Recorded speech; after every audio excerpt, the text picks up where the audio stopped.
In tonight's business, we hear that Sandals Barbados is seeing bookings of over 90% ahead of the busy winter tourism season. That's according to General Manager Ferry Seafinger. He made the revelation during a recent interview with the Business Report. Winter season looks very strong. Yeah, I'm talking about 92 to 96% up, and then you have some peaks that it will go 98, but also you have some little loss but I don't see it going under 89, 87 frequently. It hovers between 92, 93%. Yeah. Well, Mr. Seafinger adds that the positive booking trends should continue into the new year. We have invested a lot in promoting the destination, making sure everyone in the travel world or anyone who is thinking about coming to the Caribbean heads this way, to Barbados and to our resort. Barbados as a destination is performing excellent for Sandals, very good.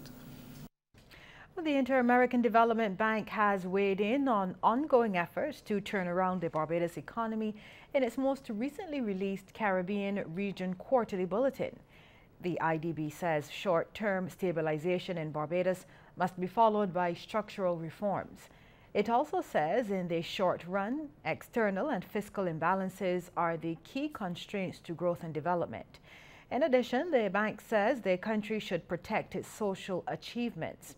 The IDB adds for the medium to long term, reforms that unlock the country's growth potential are key. It says maintaining adequate infrastructure, reducing red tape, and improving the environment to invest and do business will also be critical. The bank notes that this will be important both throughout the fiscal consolidation process and to foster greater competitiveness, private sector development, and ultimately long-term growth. Well, let's take a look now at how stocks traded on selected exchanges across the region.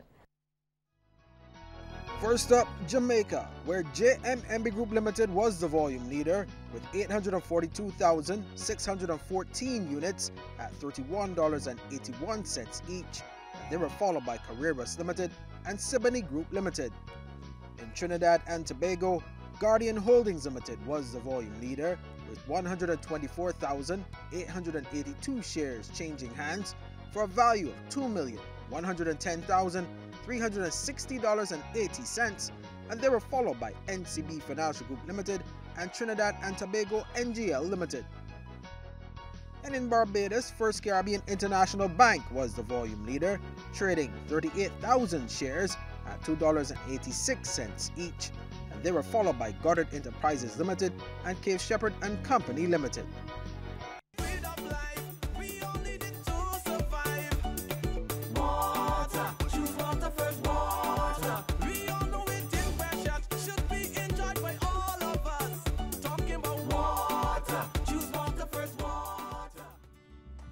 Water Wednesdays is on the road today in the beautiful parish of St. Joseph, where you will see one of the best examples of water management and water conservation here in Barbados.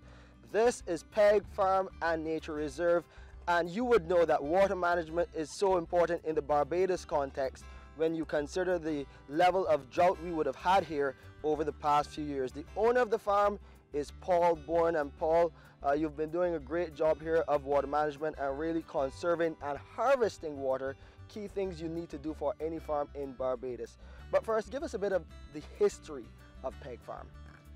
Okay, well, Peg really came out of a condition I had for many years with back pain, and I ended up with a holistic health practitioner in California who pointed out that how I was eating was a big part of my problem with my back pain and other conditions of, inflamed conditions in the body.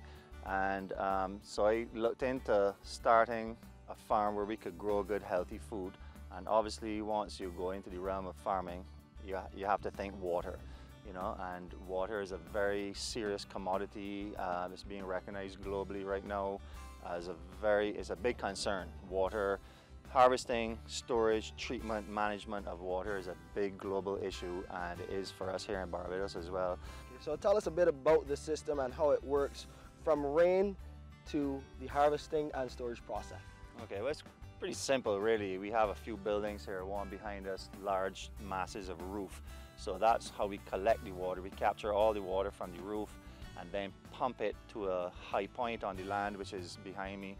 And we have about 30,000 gallons of storage, which is a little over a week, because we're using over 2,000 gallons of water a day. And this again is for animals, and about 4 acres that is in production veggies. And then we also have gardens that beautify the area, and they're all under irrigation. And there's loads of animals, from over 100 head of cows to 300-400 pigs, 3,000 layers, a few hundred broilers. So a lot of animals are drinking water as well. So as I say, we capture the water from the roofs, carry it up to the high point where there's storage, and then we can gravity feed some out, and we can also pump it out to the farm. We also have a backup supply from a well right in the area. So in the dry times of the year, when maybe the rainfall is not high enough and certainly not consistent, that is a backup. We're also looking into building a pond and using that as a storage area, because 30,000 gallons of water sounds like a lot, but it actually is not a lot. Harvesting, water storage and water distribution then also has to tie into waste management, and we have some very interesting methods of waste management that we use here as well. So we're just kind of trying to be as innovative as possible by demonstrating how we can work with water, and I think that in years to come these methodologies could be spread through the island to be more effective in the way that we capture and use water. We also are embarking on an orchard program. So in one of the nurseries behind me here, we have about 500 fruit trees. Do you have some greenhouses here as well? Yes, we have the greenhouses, and they're all on irrigation systems, you know, like misters and water coming in from overhead. And so our water demand is going to keep rising, and that's why it's so important that everything we do with water is efficient, because otherwise we'll need twice as much as we really do need, because there's wastage, and so we're being very, very careful about that. So this is a learning experience for us here on Water Wednesdays, and we will continue with that teaching on next week's program as we get into the relationship between the BWA and PEG Farm, and also some tips for you farmers on how you can practice water management at your farm.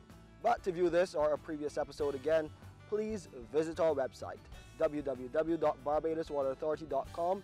You can go to our Facebook page or our Instagram page for additional information, or just type Water Wednesdays in YouTube. You can be sure to find us there.